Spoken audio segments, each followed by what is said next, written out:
are we doing? I have another video for you, okay? Another video that is pertaining to sea moss, okay? So it's important that we store our sea moss.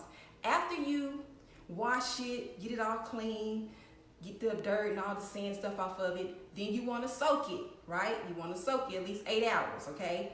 And then you want to store it as well, okay? You want to store your sea moss, okay? So with that being said, you want to store your sea moss and you want to make sure that it's clean and it does not have any dirt or any type of sand in it. You want to make sure all that is clean, right? Because you want to have your sea moss as clean as possible. That's important, right? That's very important. So you want to do that, and then along with your cleaning your sea moss, you want to make sure that you are using you can use distilled water, you can use spring water, you can also use rainwater as well. Okay, those are some things you can do for as getting your sea moss clean and make sure that you're getting all those dirty things out of it and making sure that it's clean, right? So you want to try to do that. And then once you clean your sea moss, and then you want to put it in a bowl with some clean water. After you done washed it about 3 or 4 times, you want to make sure that you put it in a bowl. That way, when it sits overnight, it's getting clean. All the other extra dirt is coming off there, and it's getting all the extra stuff off of it. You want to make sure all that's cleaned off, right? You want to make sure that's cleaned off, and you want to make sure that you are getting that cleaned up correctly, getting all that off there, because you don't want that in your sea moss when you get ready to stir it up, or you're getting ready to make your smoothies, whatever you're going to do with it. But you want to make sure that you're getting those things cleaned up, getting your sea moss as clean as possible. Wash it, rinse it, wash it, keep washing it, keep fumbling with it, keep getting it in your hands and looking at it and getting all that extra stuff off there, right? Because you don't want all those things on there, okay? So with that being said, you want to make sure that you are, hold on one second. You want to make sure that you are, it's important to get it clean, okay? Once you receive your sea moss, okay? You see your sea moss, it'll come in whatever product, whatever bag, how they deliver it to you. You want to make sure that that you are cleaning it, because it do come with sand. Like I said, it's from the islands, okay, off the bed of the ocean. At the bottom of there, you want to make sure that you're getting all that cleaned up, right? Okay, so once you get that cleaned up and you got it washing and everything's going the way you like it, you want to make sure that you are also, getting those little bitty, little seaweed things, little bugs, and it might have bugs on there. I'm not for sure. Okay, you might have those. That's why it's important that you clean your sea moss as much as possible. Okay, make sure you're cleaning that. Okay, so I'm going to show you how to store your sea moss. This is one of the ways you can store whenever you are probably doing your smoothies or something like that. You want to make sure that you are using something that's going to help you, easy. Get out the door, okay? Get out the door. And then also, another way you can do it for as getting it out the door, and then, something easy, right? Something easy that's going to help you along your way, right? Help you with your sea moss, help you with your smoothies and things like that. So I'm going to show you how to store your sea moss, and you can keep this up to 2 to 3 months. Yes, 2 to 3 months, okay? So I'm going to show you how it looks. And then I'm going to show you how to do it. I'm going to show you how it looks once you get through doing how to store it, okay? So once you clean your sea moss, get it all cleaned up, then you want to soak your sea moss, and then you want to prepare your sea moss as well. And so once you prepare your sea moss, this is what it looks like. It comes like a gel, if you can see that, okay? Like a gel, okay? Like a gel. And then I'm going to show you how it looks. See that right there? And if it's too thick, you can always add a little water in there.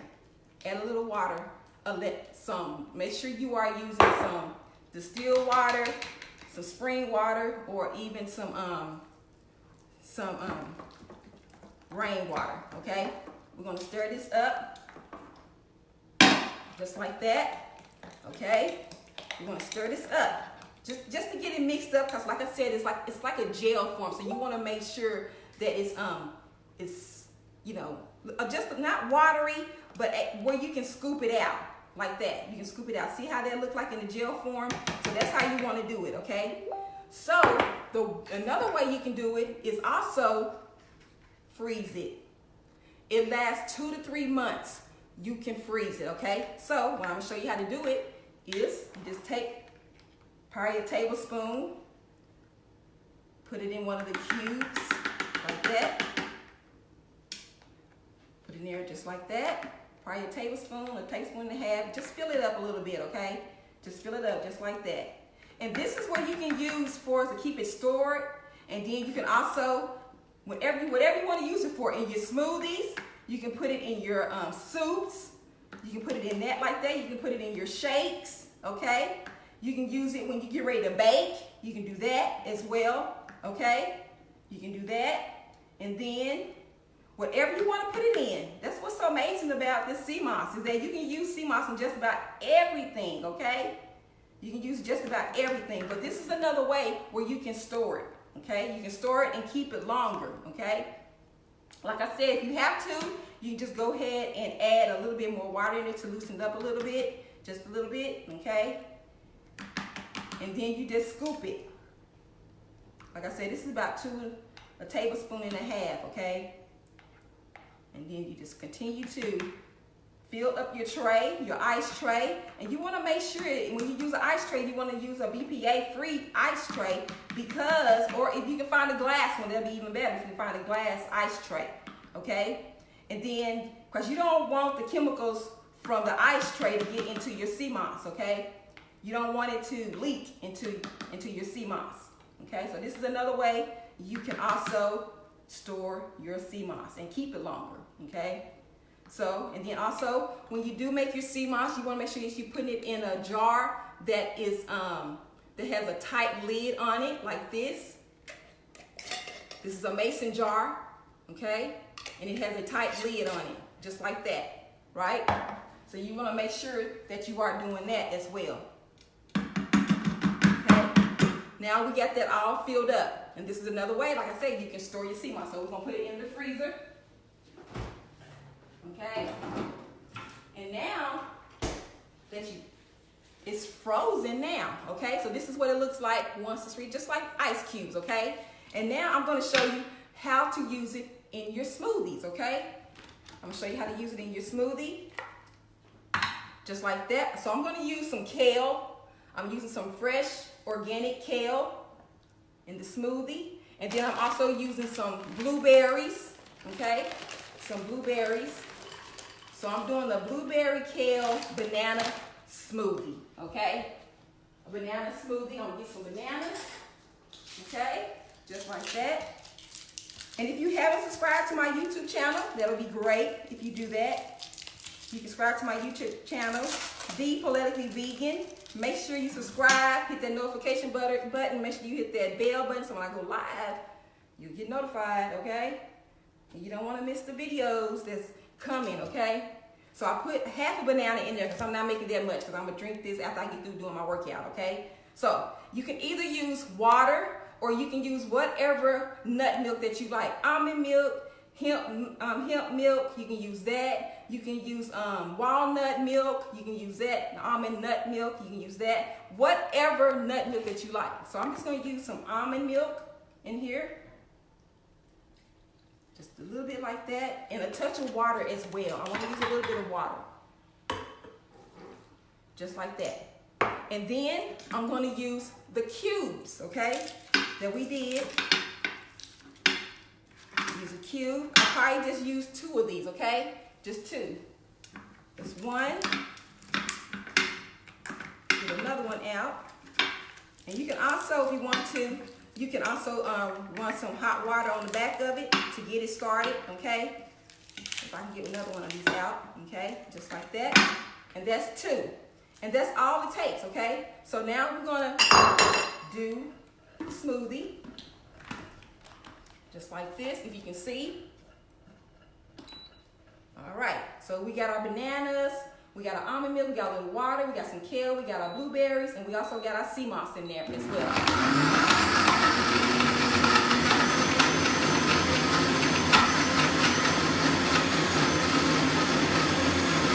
Look how beautiful that looks. I'm so excited.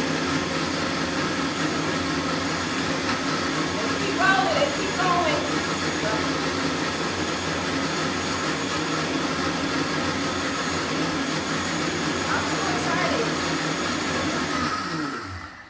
Okay, there we go. All right, then you just get you a glass, whatever glass you want to put it in. I'm going to put mine in a bigger mason jar, okay, and stick it in the refrigerator until after my workout. Okay, here we go. Now, there we go. Let's just give it a taste. I want to taste it.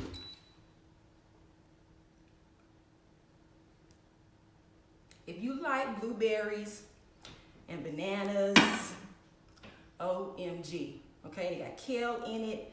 It's a good smoothie for you. And it's also in my book as well. If you haven't got my book, A Poised Recipe to Vegan Eating. Okay, that should be, you can get on my website at PoliticaVegan.shop. You can get it there. Okay. So other than that, that is how you do that. That's how you store your sea moss. Okay? Y'all have an awesome and beautiful, beautiful day. Thank you all for joining me, and don't forget to subscribe, okay? Don't forget to subscribe. And then don't forget to also add the subscribe button, hit the notification button, hit that bell button as well, so when I go live, you will get notified. Other than that, this is your girl, Felisa. Have an awesome and beautiful day.